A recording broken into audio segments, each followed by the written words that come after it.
public key cryptography. There is a fundamental difference between public key cryptography, between section 8.4 and the section that we discussed before, and section 8.1. In section 8.1, we discussed a couple of ways to encrypt a given text, but the problem with this approach is the following. If I give you a key to encrypt your plain text, you will be able to decrypt this text using same key. For example, over here, if you know K, you will be able to both encrypt and decrypt. Similarly here, if you know A and B, you will be able to encrypt and decrypt. This creates a problem.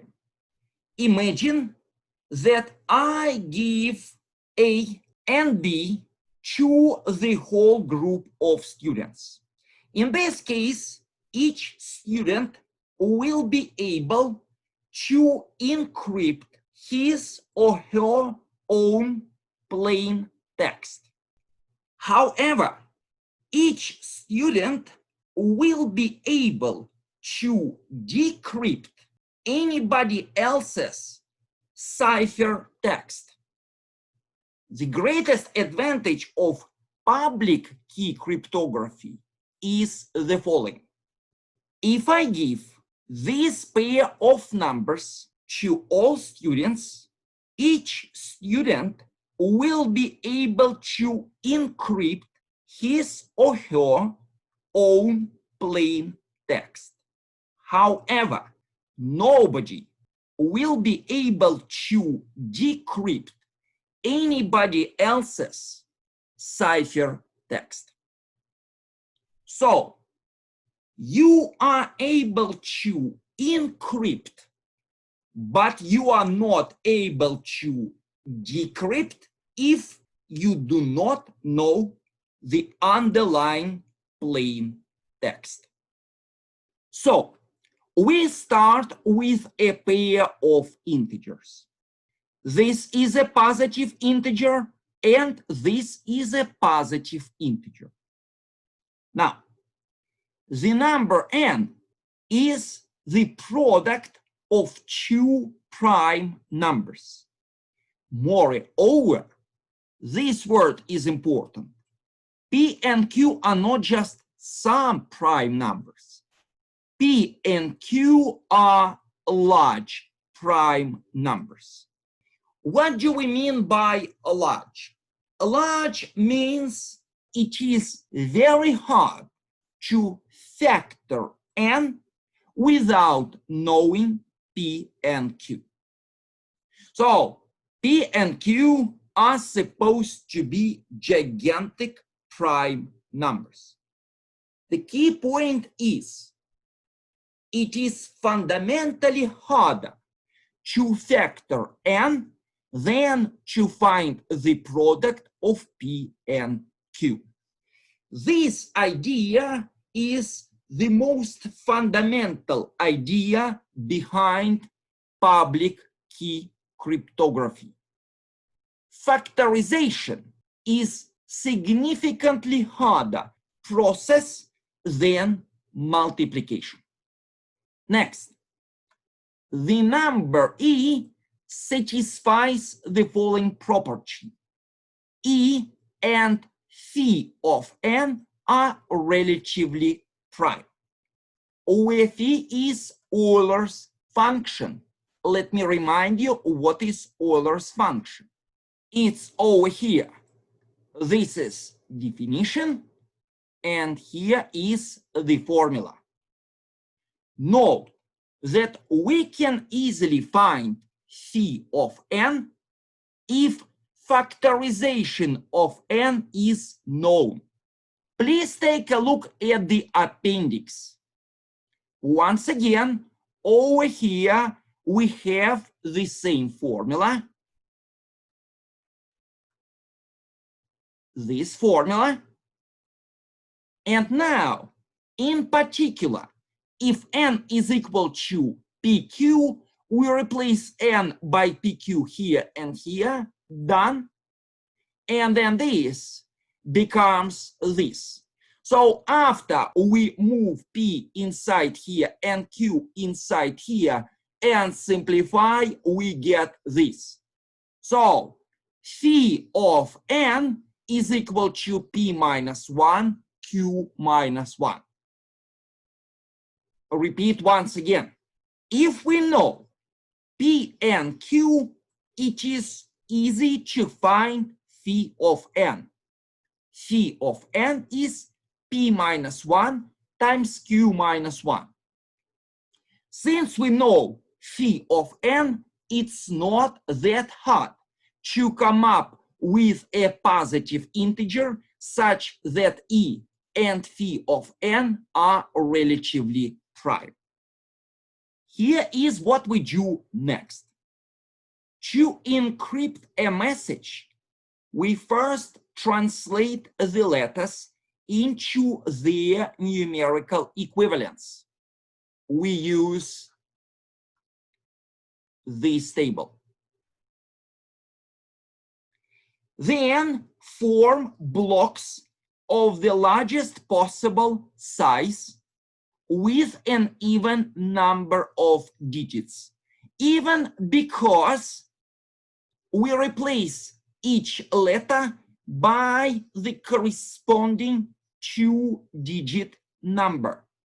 L is 11, K 10, J will be 0, 9, and so on. Now let us see how we encrypt. To encrypt a plain text block P, we form a cipher text block C by the following formula. C is congruent to P to eth power modulo n, where C is greater or equal to 0, lesser than n. So, in order to encrypt, we erase P to the power E, and then consider modulo n. This is C. Yeah, I've got a question. Yes. How come you don't need to have n less than 26 anymore? Aren't you gonna have like some repeating residues? That was the reason in the last handout that you had n less than 26, right? It was because you didn't want to have the same residue for different letters. But now, since n is like way bigger, couldn't that happen? Well, very good question. It's actually all the way around situation. Imagine that n is 100, and imagine that this is 50. Then C is 50, because C satisfies this. Imagine that P is 70, then C is 70. There is no escape. Let me give the opposite situation. Now imagine that this is small, say 10. If this is, say, 11, then C is 1, because C is lesser than n. You see it? Yeah, I do. So it's all the way around.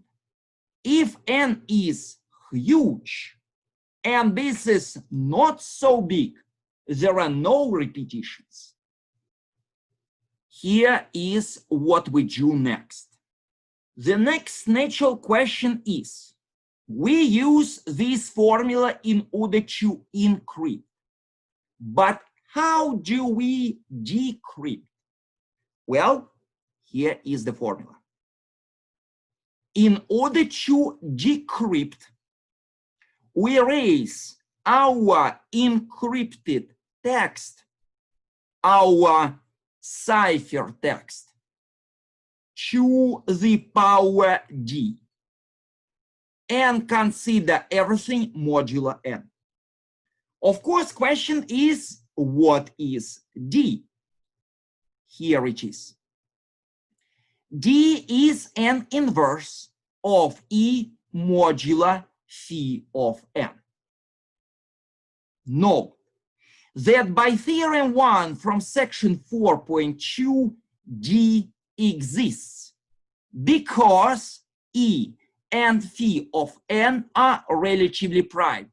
This is why we need this requirement.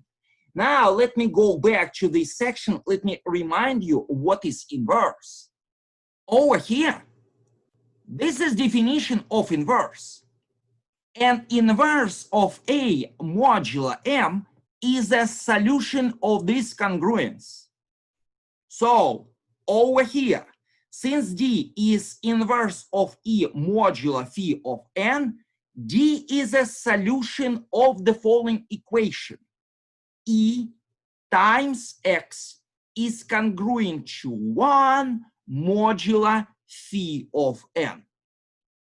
This congruence has a solution because this and this, according to what is written here, are relatively prime.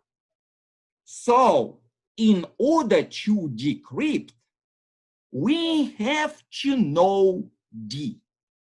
But nobody knows how to find D quickly if P and Q are not known. Repeat once again.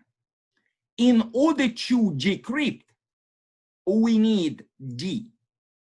However, if P and Q are not known, it is exceptionally difficult to find inverse of E modulo phi of n, because phi of n is P minus 1 times Q minus 1. This is the whole point about public key cryptography. We know how to encrypt. We have no idea how to decrypt without knowing P and Q.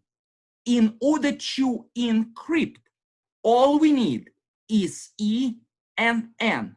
However, in order to decrypt, we need P and Q in addition to E. Professor, Yes. the decrypting process, or sorry, even the encrypting process is still fairly like computationally strenuous, is it not? Absolutely. We have to raise E, which is a huge number, to the power E. This is still quite a process, but this is significantly harder, fundamentally harder. Let us go back to this. If P and Q are huge, it's not so easy to find their product. However, it is fundamentally harder to factor n without knowing P or Q. I have a question. Yes. So when we're choosing E, does the person that's encrypting the message choose E, or is that chosen by the person who owns, the private key D? I give to everybody not one, but two numbers. I choose these numbers. I give you E, I give you N. What you have is your own P. Each student has his or her own P. Everybody knows this, but each person has his or her own P. Was that your question? Yes, thanks. Other questions? Are the P's you're talking about still referring to like the 0 to 25? So your question is, how do we create P? Is this your question? Yes. So let me go back to this section. Here is what we do. We start with some text message. Step 1, we replace each letter by the corresponding 2-digit number. For example, we replace T by 19, we replace H by 07, we replace I by 08, and so on. The resulting number is our P. Oh, so P is that whole that string of text combined into one single number. For example, if we have the following text, this, the number will be 19070818. This is the number we denoted by P, and we raise this number to this power. Let me make the following remark. Here's what we mean by form blocks of the largest possible size. If your text is huge, you can split this text into pieces first, and then convert each piece into a single number, which we call P. For example, if we have this text, either we convert the whole text into a single number, this will be P, or we convert this word into P1, this word into P2, P3, P4, P5. But of course, naturally, bigger the blocks, better is security. Therefore, over here, we say blocks of the largest possible size. So we're combining words into one string, right? So then multiple words are either going to get broken up or they're going to get smooshed into one long number. So how does the computer, or say like someone, decipher like where does a word end? We can introduce a special symbol and therefore a separate number for space. Know that here we're not talking about symbols, correct? This is just an idea. So if you wish, we can come up with a separate number for space. Any other questions? Is there any way to approximate Euler's function? Of course we can approximate. It won't help. Here we need the exact value. Okay. Interesting. All right, thank you. Okay. But here is what we do next. Let us show that indeed d of c, which is congruent to this, it's over here, is congruent to the original plain text. That's the whole point. So question is, if we raise C ciphertext to the power D and consider modulo n, what is the resulting number? It turns out that the resulting number is congruent to P modulo n. But why is that? We have to prove it. So here is how we prove it. Let us start with D of C, decrypted ciphertext. According to what is written here, D of C is congruent to C to D modulo n. So the jump from here to here is thanks to this. Now, note that C is congruent to P of E modulo n. This is exactly how we jump from here to here. In short, if we erase both sides here to the power d, we'll get exactly what is written here. A left-hand side to the power d, it's over here, or right-hand side to the power d, it's over here.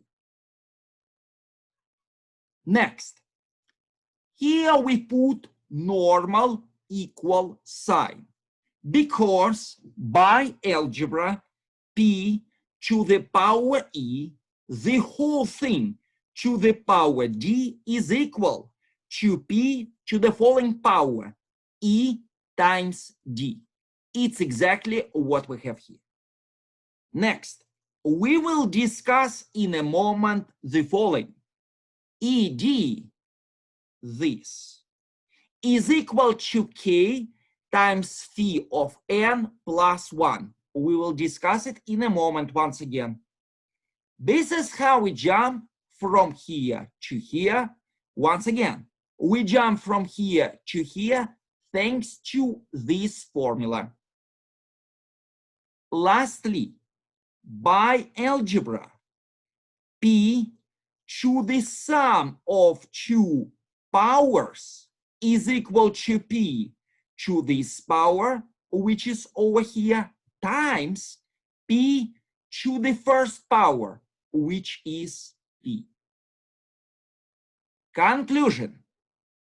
This is congruent to this, modulo n. Next step is to show that this is congruent to p modulo n. This will be shown in a moment. What we need right now is to explain why in the world this, which is over here, is equal to this, which is over here. Well, let us go back to the definition of d. It is said d is an inverse of e modulo phi of n. But once again, what does it mean, inverse? Inverse means a solution of the following equation, ax is congruent to 1 modulo m. In our case, a is equal to e. M is equal to phi of n. So with this in mind, this congruence becomes x is congruent to 1 modulo phi of n. So d is x. D satisfies the following congruence. E times d is congruent to 1 modulo phi of n. Now, let us go back to section 4.1. Please take a look at this theorem. This congruence implies this. A is congruent to b modulo m means A is b plus km. This is exactly how we jump from here to here.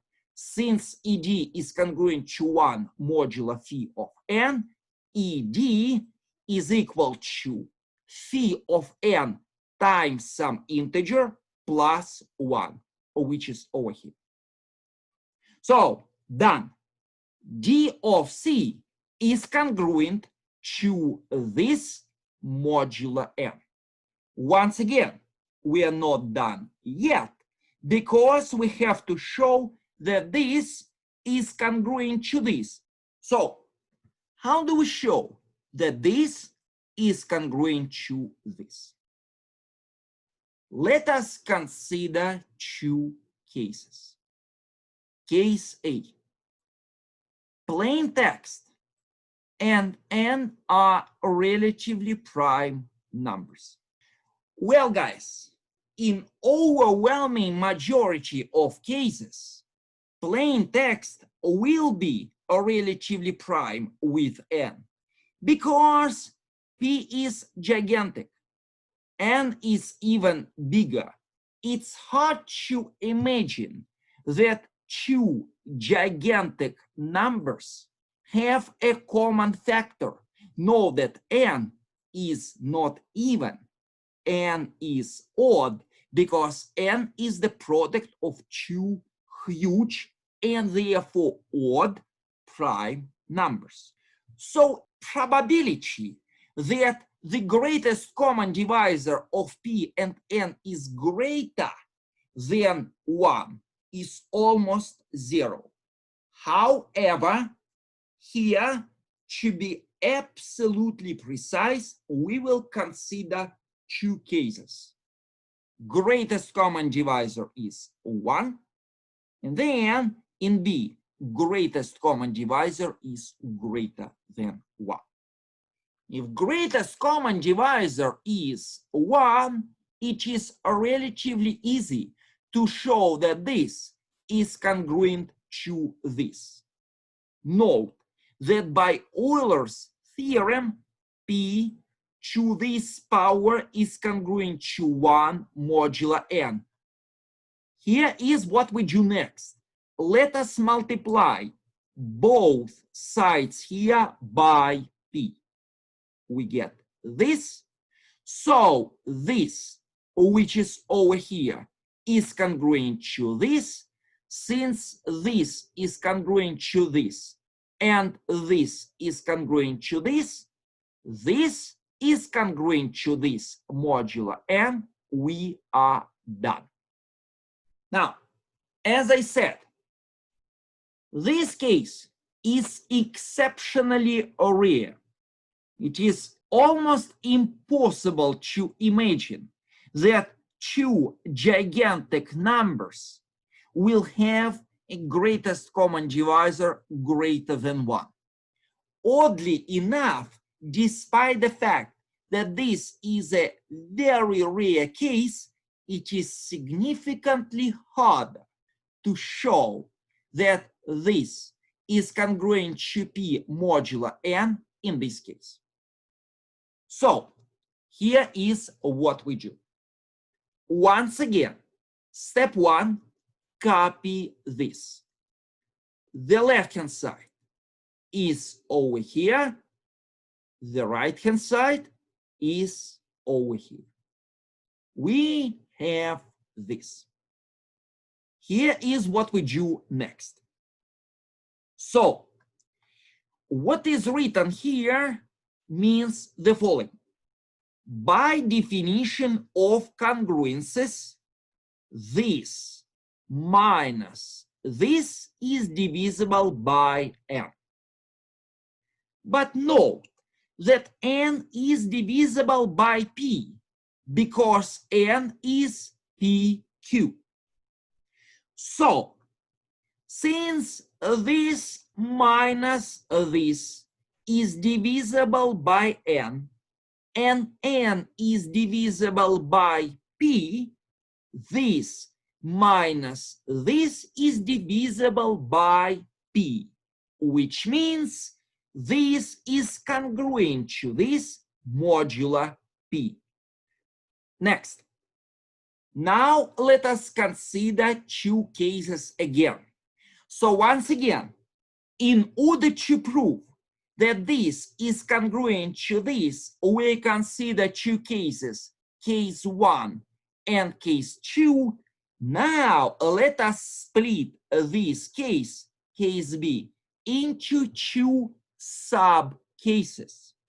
Sub-case number 1, P is not congruent to 0 modulo P, means P is not divisible by lowercase p. As we discussed in the appendix, we show that phi of n is equal to this. Here's the proof. We start with the general formula. Since n is equal to pq, we simplify this expression, we get this. So, phi of n is equal to this. Now let us go back to this expression. It's over here. we replace phi of n by this product, done. And then by algebra, p to this power is equal to p to the power p minus 1, the whole thing to the power q minus 1 times k. Note that what is written here is indeed congruent to p modulo lowercase p. Here is why. Let us go back to Fermat's little theorem. It's over here. Fermat's little theorem says that if A is not divisible by P, note that this is exactly the case. This is not divisible by this according to what is written here.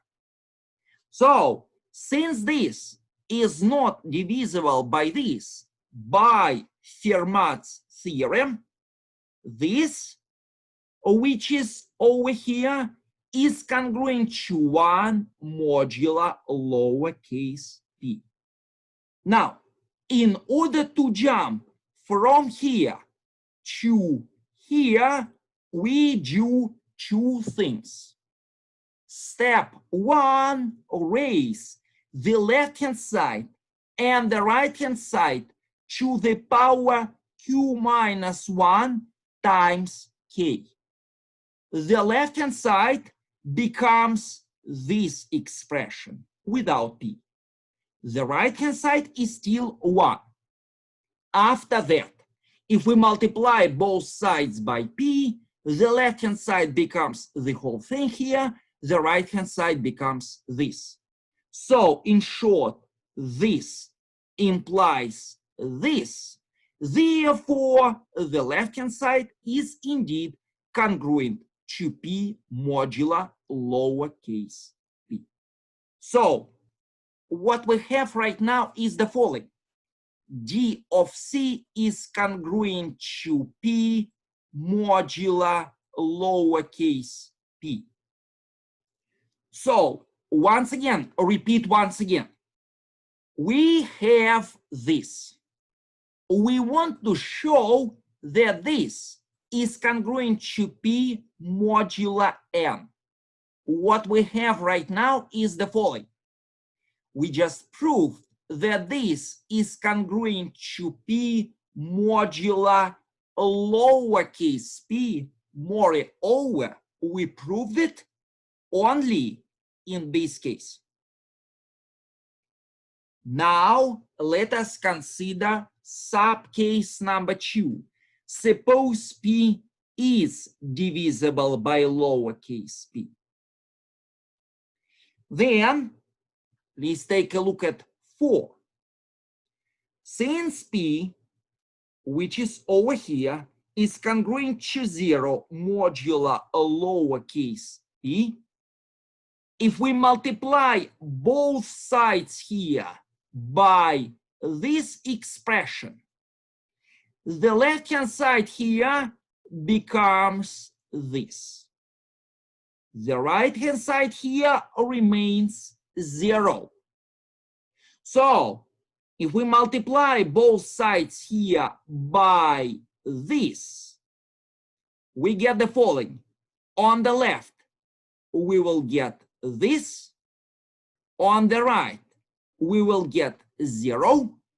So this is congruent to 0 modulo p. Since this is congruent to 0 modulo p and d of c is congruent to this, d of c is congruent to 0 modulo p. And now let us put pieces together. P is congruent to 0 modulo p. D of c is congruent to 0 modulo p. Since both numbers are congruent to the same number 0 modulo p, the left-hand side here is congruent to the left-hand side here. So D of C is congruent to P modulo lowercase p. Conclusion. It does not matter this is not divisible by P or this is divisible by P. D of C is congruent to P modulo P. But once again, this is not what we need.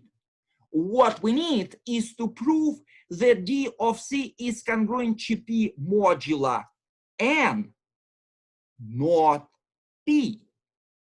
How do we prove that? If we apply similar reasoning for the prime Q, we will get this.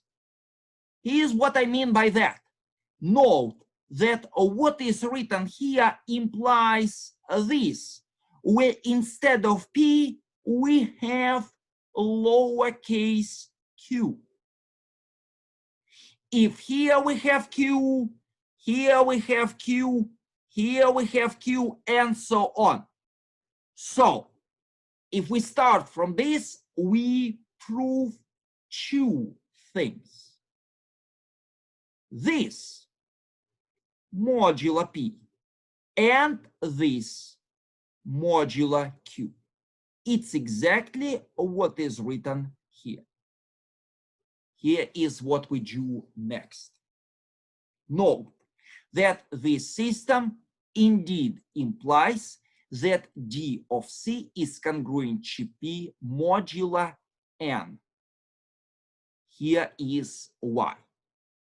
Any D of C of this form satisfies this system.